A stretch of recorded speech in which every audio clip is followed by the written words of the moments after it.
एक चुड़ैल थी अपना शिकार ढूंढने के लिए। वो जगह जगह भटक रही थी, आसमान में उड़ते हुए कोई अच्छा खाना मिलता है क्या, ये तलाश कर रही थी। तभी उसे अचानक छोटे बच्चे के रोने की आवाज सुनाई दी। आवाज की तरफ वो उड़ने लगी। एक घर के पास खिड़की से अंदर झांककर उसने देखा कि एक छोटी बच्ची है जो रो रही है।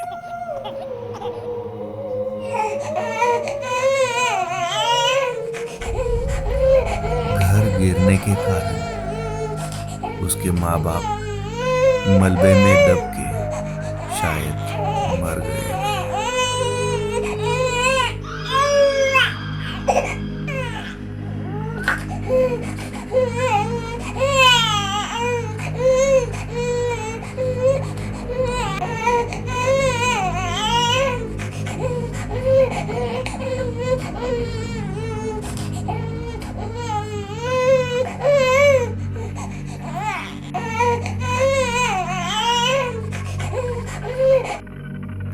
आज अच्छा शिकार हाथ लगा है।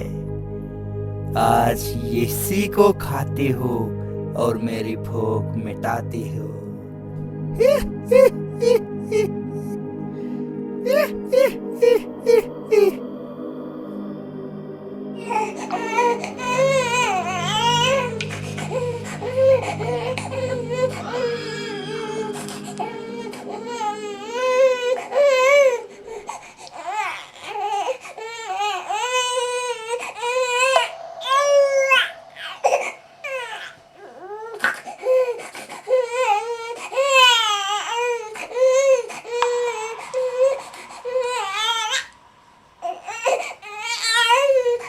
अरे क्यों रो रो कर मेरा दिमाग खा रही है?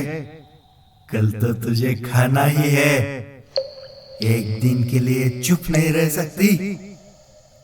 चुप हो जा, नहीं तो तुझे आज ही खाऊंगी। चुप।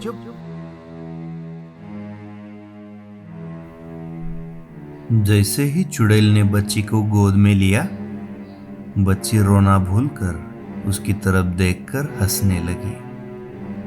उसकी हंसी बड़ी मीठी लगी। उसने सोचा कि कुछ दिन इसको और रख लेते हैं पास में। ये इतनी अच्छी हंस रही है, इसको खाने का जी नहीं कर रहा है। उसने उसे गोद में उठाया और अपने काम करने लगी। गोद में लेते ही बच्ची ने रोना भी बंद कर दिया। चुड़ैल को बहुत भूख लगी थी। वो खाना खाने के लिए टेबल पर बैठी बच्ची को वैसे ही गोद में लिया हुआ था। बच्ची भी अब रो नहीं रही थी। उसकी गोद में बच्ची आराम से सो गई। चुड़ैल को भी ये एहसास पहली बार हो रहा था। उसने प्यार कभी महसूस ही नहीं किया था। चुड़ैल को भी बहुत अच्छा लगा कि कोई मुझसे प्यार भी करता है। इतना सुखद अनुभव सिर्फ बच्ची के कारण उसे मिला था। वो बहुत खुश हो गई। उसने बच्ची को अपनी ही बेटी समझकर उसे पाल पोसना शुरू किया। वो बच्ची को अपनी माँ की तरह, जैसे वो खुद उसकी माँ है, इस तरह पालना शुरू किया। अपनी बेटी समझकर उसने उसको बड़ा किया। चुड़ैल ने अपनी बेटी का नाम खुशबू रखा। खुशबू चुड़ैल के साथ चुड़ैल के घर में चुड़ैल के संस्कार में बड़ी होने लगी। बाकी चुड़ैलों से उसने ये बात छुपाई, किसी को नहीं बताया कि उसके पास एक मनुष्य की बेटी है जो उसे अपनी ही बेटी समझ के पाल रही है।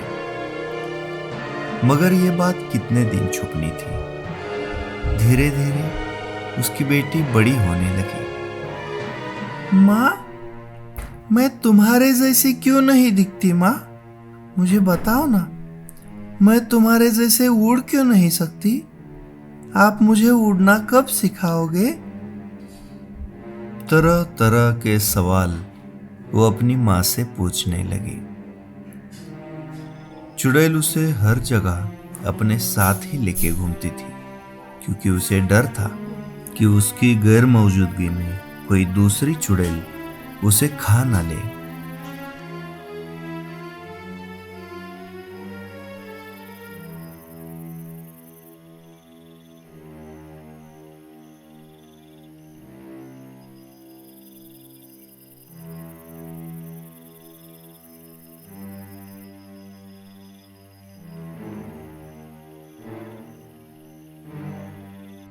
इधर दूसरी चुड़ैलें बड़ी नाराज थी।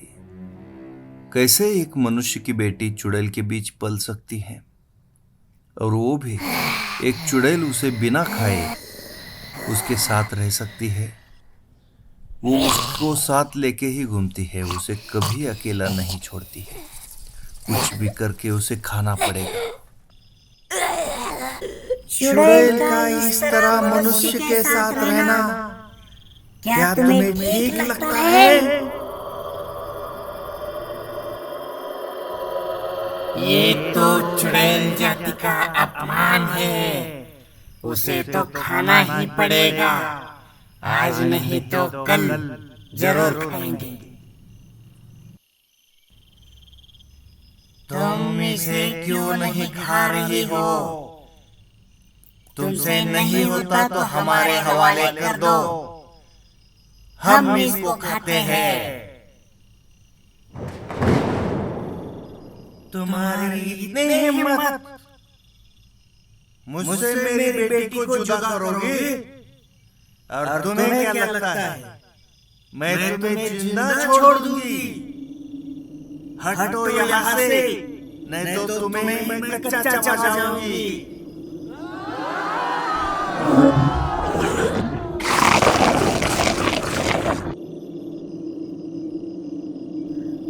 चुड़ैल हमेशा खुशबू की हिफाजत करती, मगर धीरे धीरे खुशबू बड़ी हो रही थी। चुड़ैल को लगने लगा कि वह इसकी शादी करा देनी चाहिए। आखिर ये तो है एक मनुष्य। चुड़ैल सोच में पड़ गई और एक दिन उसकी शादी कराने का उसने तय कर दिया।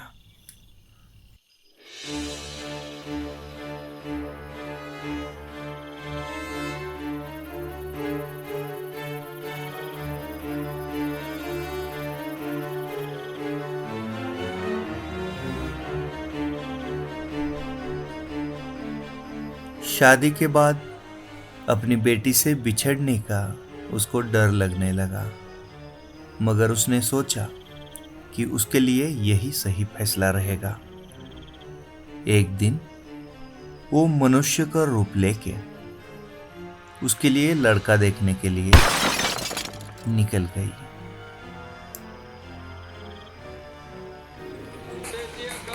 खुशबू के लिए एक बहुत अच्छा पति उसने चुन लिया था और आज उसकी शादी थी। दोनों का जोड़ा बहुत अच्छा लग रहा था। उसने बड़े धूमधाम से दोनों की शादी करवा दी।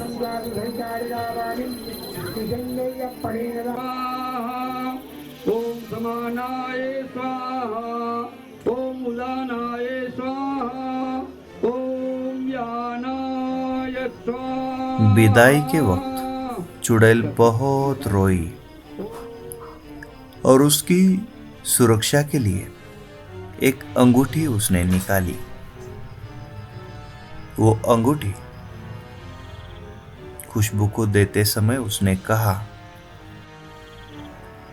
ये अंगूठी कोई मामूली अंगूठी नहीं है, ये जादुई अंगूठी है।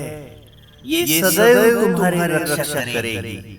कोई भी संकट आए तो ये अंगूठी सिर्फ दिखा देना। तुम्हारी रक्षा ये अंगूठी खुद करेगी।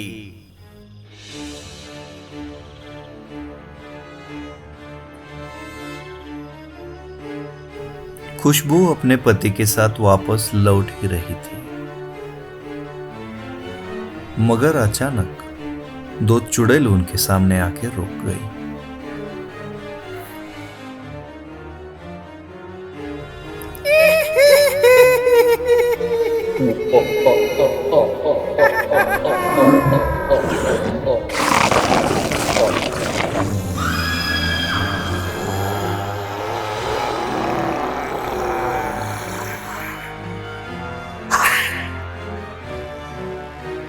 कितने सालों से तुम्हारे खून की खुशबू से सूंघ रही थी, आज आखिर मिल ही गई अकेली और अपने पति के साथ।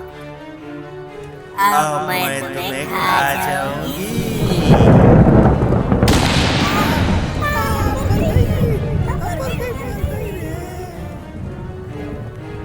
अंगूठी तो सचमुच अद्भुत थी। वो सुरक्षित अपने पति के साथ घर पहुंच जाती है और अक्सर दोनों अपनी मां से मिलने भी जाते हैं। कोई चुड़ैल अब उनको नहीं डराती।